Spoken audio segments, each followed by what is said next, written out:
Hi, my name is Seth. I'm an RN case manager for the University of New Mexico Hospitals. And my integrative review focused in on population group and subgroup known as frequent users who also have ambulatory care sensitive conditions. This is an important group to study because it was found that even though they only comprise 1 to 20% of the total ER population, they can consume up to 60% of ER resources.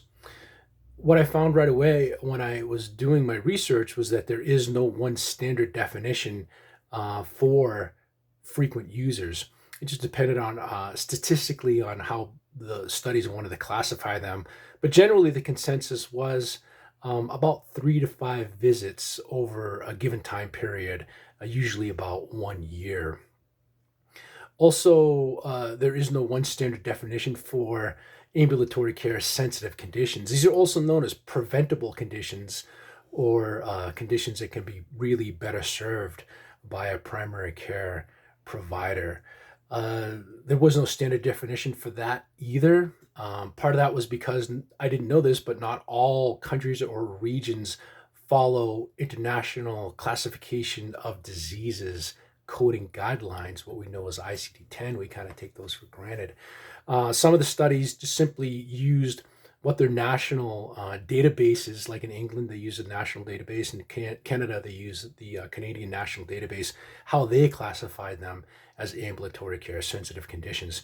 So we might think of COPD as a classic preventable condition, and that's generally going to be included, but they could range anywhere from 10 different diagnoses all the way up to 30 different diagnoses.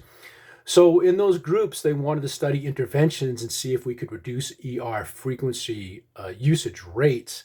And one of the things that they tried in England was simply building more PCP offices, more primary care offices, and also urgent care offices to kind of screen people out from the ER.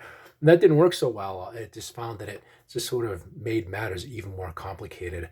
One of the good interventions was case management, especially in the realm of getting the people into the PCP and getting them treated for those ACSCs, the ambulatory care sensitive conditions, so that they wouldn't have an admit. As far as future research, I mean, I had stated in some of the discussions, I come from kind of an anthropological background that really interests me.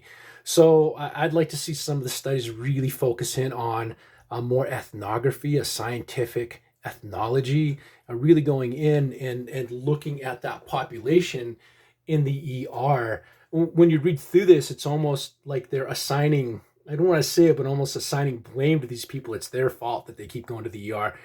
Really, if we looked at it from the ethnography from the point of view that I was trained in, people just use the resources that they have.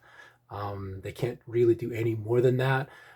It looked like the reason why the intervention was successful with the case managers and the PCPs, they needed more support. They were groups from lower socioeconomic classes, and if you have, especially I know from common knowledge, if you have good experience as a case manager, you're going to be familiar with the local resources. You're going to be able to kind of connect people with what they need in order to get the care that they deserve.